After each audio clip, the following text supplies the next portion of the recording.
खबरों में आगे बढ़ते हैं। लखनऊ में अवैध रूप से हलाल प्रमाण पत्र जारी कर वसूली मामले में यूपी एसटीएफ ने बड़ी कार्रवाई की है, जहां एसटीएफ ने मुंबई से हलाल काउंसिल ऑफ इंडिया के 4 पदाधिकारियों को गिरफ्तार कर लिया है। इसमें हलाल काउंसिल के अध्यक्ष, उपाध्यक्ष, जनरल सेक्रेटरी और ट्रेजरर शामिल हैं और इन आरोपियों से पूछताछ की जा रही है और पूछताछ कर एसटीएफ कई अहम तथ्य भी जुटा रही है। तो जानकारी मुताबिक ऐशबाग के शैलेंद्र शर्मा ने हजरतगंज थाने में एफआईआर दर्ज कराई थी और आरोप लगाया था कि जिन उत्पादों, खासकर शाकाहारी में हलाल प्रमाण पत्र की जरूरत नहीं होती है और उन उत्पादों को भी हलाल प्रमाण पत्र दिया जा रहा है। ये पूरा फर्जीवाड़ा उत्पादों की बिक्री बढ़ाने के लिए किया जा रहा है, जिसके बाद पूरे प्रदेश में छापेमारी की गई है। कई मॉल और बाजारों से प्रोडक्ट सील किए गए हैं। जांच के बाद मामले में हलाल काउंसिल ऑफ इंडिया समेत कई संस्थाओं को नामजद किया गया है और साक्ष्य जुटाने के बाद एसडीएफ ने कार्रवाई की है। और इस पर विस्तार से जानकारी के साथ घनश्याम निशांत चौरसिया हमारे साथ हमारे सहयोगी जुड़ चुके हैं। घनश्याम, हलाल प्रमाण पत्र मामले में एसटीएफ ने हलाल काउंसिल ऑफ इंडिया के 4 पदाधिकारियों को गिरफ्तार किया, क्या कुछ अपडेट इस मामले को लेकर? देखिए, पिछले साल 18 नवंबर को हजरतगंज थाने में शैलेंद्र कुमार शर्मा नाम के एक युवक ने मुकदमा दर्ज कराया था। उसका साफ तौर पे कहना था कि वो प्रोडक्ट जो शाकाहारी है, खासतौर पे शाकाहारी प्रोडक्ट जिसपे हलाल सर्टिफिकेशन की कोई जरूरत नहीं है, ऐसे में सरकार के पैरेलल एक संस्था चला करके लोगों को गुमराह किया जा रहा है और पैसा धन उगाही किया जा रहा है। अगर कोई सर्टिफिकेशन देना है तो सरकार का काम है सर्टिफाइड करना, किसी को लाइसेंस देना है तो वो सरकार का काम है लाइसेंस देना, उसका सरकार जांच करती है, उसका एक जांच एजेंसी होती है जो जांच करती है, जिसका काम होता है गुणवत्तापूर्वक उस सर्टिफिकेशन के मानक के अनुसार उस प्रोडक्ट को सर्व करना, यानी जनता के बीच में बेहतर ढंग से उसे परोसना। लेकिन उसके पैरेलल हलाल सर्टिफिकेशन ऑफ काउंसिल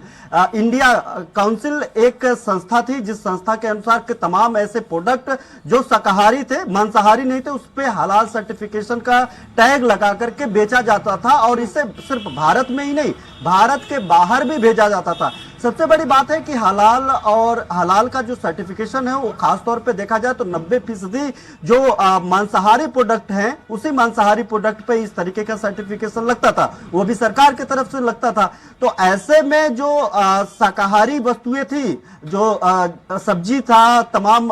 ग्रोसरी के सामान थे, तमाम बिस्किट से लेकर के नमकीन तक, इन सब सारे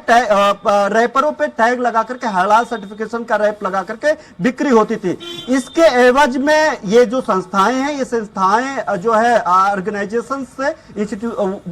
काफी बड़ा जो है रकम लेती थी, काफी बड़ा रकम जो है धन उगाही करती थी। इसको लेकर के 18 नवंबर में शैलेंद्र कुमार शर्मा जो लखनऊ के ऐशबाग के रहने वाले भारतीय जनता पार्टी से जुड़े हुए हैं, वो अवध क्षेत्र के पूर्व अध्यक्ष भी हैं, उन्होंने इस मामले में पूरा एक मुकदमा दर्ज कराया था। उस एफआईआर के बाद यहाँ की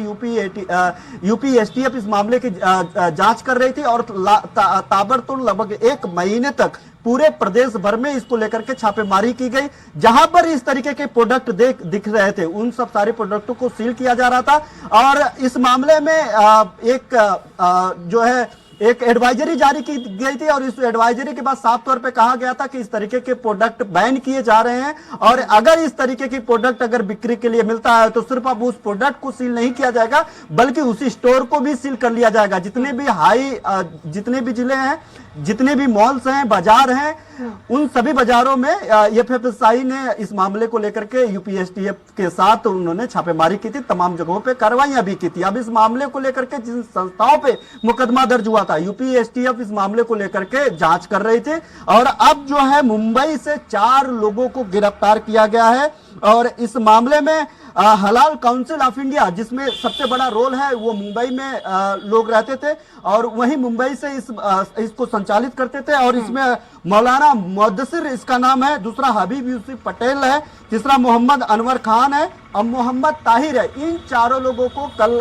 देर शाम को गिरफ्तार किया गया है। इनसे पूछताछ की जा रही है और सारे इनपुट भी लिए जा रहे हैं। सबसे बड़ी बात है इनपुट लेने की बात यह है कि ये जो अपराध है ये सिर्फ एक संस्थान का अपराध नहीं है, क्योंकि इस मामले को लेकर के जो विदेशों में सर्व किया जाता था, जो एक्सपोर्ट किया जाता था भारत के जो प्रोडक्ट है, उन प्रोडक्ट पे किनके माध्यम से इसको जो है एक्सपोर्ट किया जाता था और किनके कहने पे ये सर्टिफिकेशन किया जाता था, और ये जो पैसे जो करोड़ों रुपए इन्होंने इसको लेकर के उगाए हैं जो सरकार के पैरेलल एक संस्था बना करके, तो वो पैसे आखिरकार किन किन के लोगों के पास जा रहे थे। और महज ये 4-6 लोगों की एक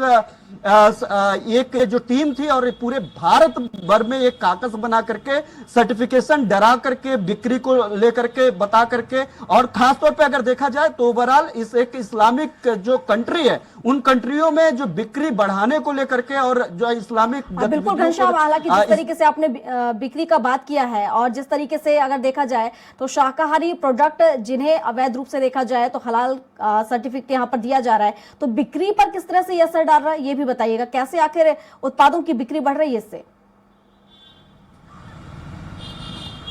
देखिए, इस मामले में सरकार ने साफ कह दिया था कि हर वो प्रोडक्ट जिसमें हलाल सर्टिफिकेशन की जरूरत होती है, विदेशों में जो मानक है, विदेश अगर एक्सपोर्ट करती है भारत सरकार से कोई भी प्रोडक्ट, तो ये तय होता है कि किन किन प्रोडक्टों में हलाल सर्टिफिकेशन की जरूरत होती है। अब साग सब्जी यहां से जा रहा है तो साग सब्जी में हलाल और हराम का क्या सर्टिफिकेशन होगा? तो अगर उसके पैकेट पे हलाल का सर्टिफिकेशन दे करके कोई थर्ड पार्टी संस्था एक संस्था बना करके उसको लेकर के चार्ज करेगी जो सरकार के मानक के अनुरूप भी नहीं है, तो ऐसे में कार्रवाइयां होगी। तो अगर इंपोर्ट एक्सपोर्ट में भले लोगों ने इस बाबत लोगों ने आवाज उठाई कि इससे विदेश जो जा रहे हैं यहाँ के भारत के माल जो एक्सपोर्ट होते हैं उस पर असर पड़ेगा, लेकिन अभी तक अगर इसको देखा जाए जिन प्रोडक्ट में हलाल सर्टिफिकेशन की जरूरत है वो भारत सरकार खुद देती है और ऐसे पे रोक भी नहीं लगाई है। उसका एक अपना सालों से चल रहा है, ये नया कोई लिस्ट है भी नहीं। ये एक नए तरीके का एक गोरख धंधा इन लोगों ने पैदा कर दिया। हालांकि देखने वाली बात होगी कि आगे क्या कुछ तथ्य निकलकर सामने आते हैं और आगे और क्या कुछ कार्रवाई होगी। फिलहाल शुक्रिया आपका तमाम जानकारियों के लिए।